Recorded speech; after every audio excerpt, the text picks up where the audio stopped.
An annual fall fight kicks off this week. Thanks for joining us. I'm Susan McKee, and this is ENN Now. And I'm Melissa Carter. It's a football game many Sooner fans spend the entire year looking forward to, OU versus Texas. Here's ENN Sports Director J.J. Stinn with more in our sports report.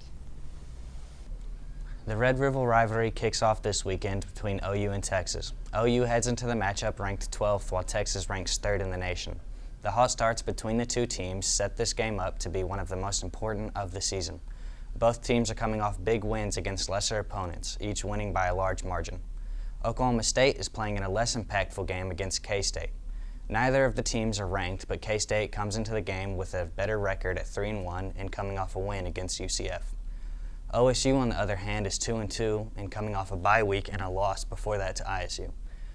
The OKC Homeschool Patriots played at Cassidy this weekend and lost 28-41.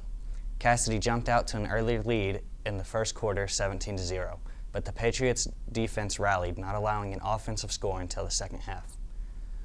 The Patriots pulled it within 6 late in the game, but their efforts weren't enough as Cassidy's special teams pulled off 2 surprise onside kicks to get quick scores that iced the game. The Patriots, who fell to 3-2, will head to Cedar Hill, Texas to face the Dash Spartans, who are 0-6.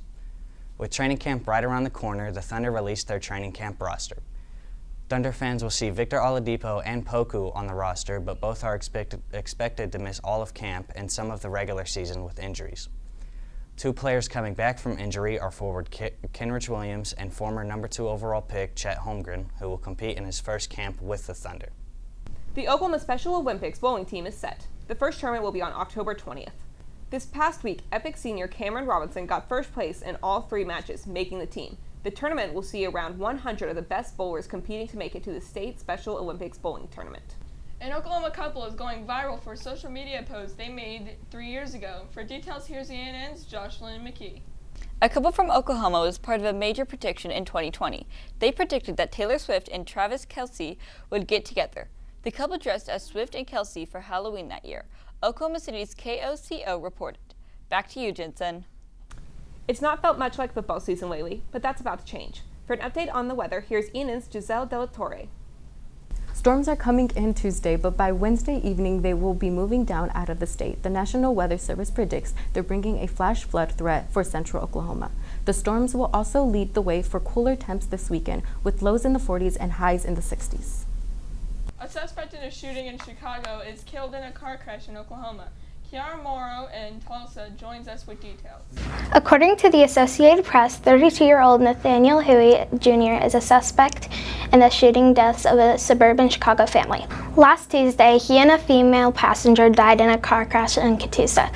Huey was spotted on a license plate cam and tried to elude authorities. He crashed the car on a concrete barrier and the car caught fire.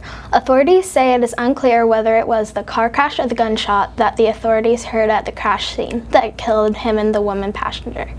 Huey is suspected of killing a family of 4 in their home in Romeoville, Illinois, the weekend prior. Police say the victims and Huey had a relationship but did not elaborate. The woman with Huey is called a person of interest in the shootings and was reported missing and endangered last week. With your news in Tulsa, I'm Kiara Morrow. A woman in Broken Bow dies after being hit by an airplane wing. Stella Bethards joins us in Tulsa with details of the crash. On Friday, 27-year-old Samantha Hayes was on a lawnmower near the runway at Broken Bow Airport. In McCurtain County, state troopers say the pilot of a small plane was touching down on the runway when he saw the woman in his path. He tried pulling up, but was too late, and he hit her in the head with the wing. The woman died at the scene. The pilot was not hurt. Reporting in Tulsa, I'm Stella Bethards. Are you tired of changing your clocks twice a year? So are some of the lawmakers in Oklahoma. ENN's Banning Letzenberger has details of the time study happening at the Capitol. An Oklahoma State representative plans to study the benefits of switching away from daylight saving time. He says the goal is to give lawmakers information about adopting standard time permanently. The study begins Wednesday at the state capitol. Lawmakers are trying to figure out a way to improve access to school lunch programs. For details, here's ENN's John Kitchen. Oklahoma State Representative John Waldron is looking to make a change regarding school nutrition. He has an interim study to see how lunch differences can affect students' minds as well. He wants to lower student lunch prices. Anyone can attend and provide their perspective. The weather is cooling down, so it's time to get out and about. ENN's Renee Collins has details on what you can find happening around Oklahoma in this week's community calendar. If you're looking for a fun-filled concert in Tulsa, the Jonas Brothers will be taking the stage at the BOK Center on October 3rd. It should be a great reunion, all on stage for the entire family to enjoy. For the little ones, Paw Patrol Live will be in Tulsa from October 6th to October 8th. Now, looking at school events, Epic will be hosting Fall Family Fun events in October, starting with one in Norman on October 3rd. There is another one in Ponca City on Thursday. The events will include cook-offs, games, face painting, and much more. For more information about these, check it all out on our Epic website. With your community calendar, I'm Renee Collins. That's all the time we have for today. Thanks for joining us. Be sure to keep checking our website and social media pages for more news from our team of student journalists.